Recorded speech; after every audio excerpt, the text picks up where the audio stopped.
So Sora, let's take a closer look at the role of social media in news consumption. What did the data show this year? This year, for the first time, social media overtook online websites and apps as people's main source of news in Australia. So now 26% of Australians say their main source of news is social media. Okay, and what about TV? What's happened to TV? Oh, TV is still the top main source of news among Australians, but it's been declining over the years. And at some point, it will probably, cross over with social media. Okay, so what are the most popular social media platforms for news at the moment? So Facebook has always been the top social media platform for news among Australians, but it was declining in the past few years.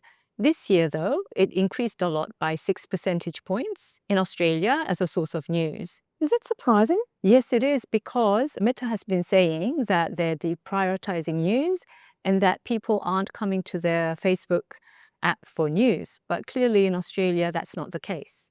Okay, so is Facebook, popular for everybody? Young people always say it's the old person's platform. Is it popular amongst everyone? Yes, is it a kind of app for older people? So young people, in particular 18 to 24-year-olds, their top social media platform for news is Instagram. So 40% say they use Instagram to get news. 36% say they use TikTok to get news. Okay, and when they say they're getting news there, who are they paying attention to? Are they paying attention to particular brands or people? Yeah, so we asked the question, who do you pay attention to when you are on those apps? And for young people, they equally pay attention to mainstream news media as well as influencers. So yeah, that is a main source of news for them. Right. So does that mean that they think influencers are reliable sources of news? Well, not necessarily, because we also asked the question, who do you think is the major threat to misinformation online? And young people tend to say both mainstream news media and influencers are both a major threat to misinformation. So they don't really trust either. How interesting. So if they do see the content as unreliable, what do they think should be done about that? If they're worried, if they do think that these are sources of misinformation?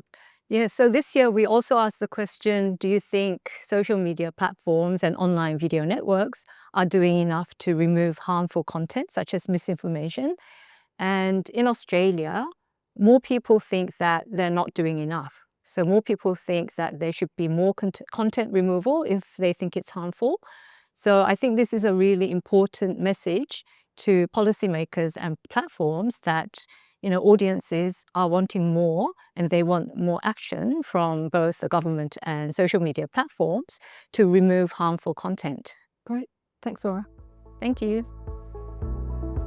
Thank you very much for listening. Visit our website and download the report or request a briefing.